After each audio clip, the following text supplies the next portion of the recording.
আপনি যদি একটু লক্ষ্য করেন সূরা আল ইমরানের 19 নম্বর আয়াত, আল্লাহ বলছে এ শিয়া সুন্নি চিশতি সাবেরি তরিকত হাকিকত মারিফত শরীয়ত চরমনাই আট্রসি ফুরফুরা মাইজভান্ডারি অলিপ টিলিপ জৈনপুরি সালাফি আহলে হাদিস, তাদের কাছে কোরআনুল কারীম স্পষ্ট হয়ে আসার পরেও তারা কোরআনকে প্রত্যাখ্যান করেছে নিজেদের দ্বন্দ্বের কারণে। এটা আমি বলছি না, সূরা আল ইমরান বলছে। না না, সালাফি সহিহ আকিদা আহলে হাদিস জৈনপুরি অলিপ তিলিপ মাইজভান্ডার সসিনা, না না, এগুলো এভাবে আসেনি। সূরা আল ইমরানের 19 নম্বর আয়াতটা খোলেন না। আপনার এলাকায় কি কোরআন কি নাই নাকি?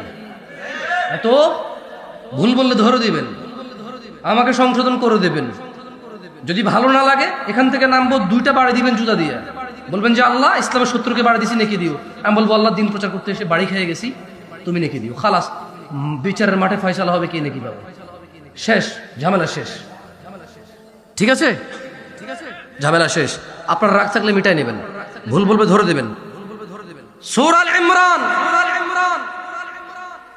আয়াত নম্বর 19, ইন্নাদ দীনা ইনদাল্লাহিল ইসলাম, নিশ্চয় আল্লাহর কাছে মনোনীত দিন হচ্ছে ইসলাম।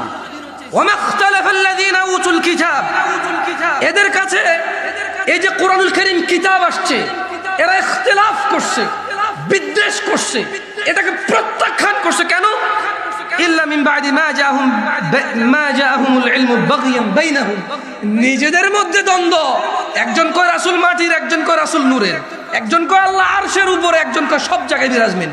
নিজেদের দ্বন্দ্বে এরা কোরআন হাদিসকে ভুলে গিয়ে এরা এদের বাপে কি কইছে, দাদাই কি কইছে, এদের সংখ্যা কত বেশি, এরা কত বছর থেকে আমল জানে, এগুলোতে তারা জোর করে ঝগড়া করছে। আমল কত পুরনো, তোমার বাপ দেখাও তুমি, দাদা দেখাও তুমি। আরে ভাই, তোমাকে 1450 বছর আগে নিয়ে গেছি, তুমি বলতেছো বাপ দাদার জন্মে শুনি নাই।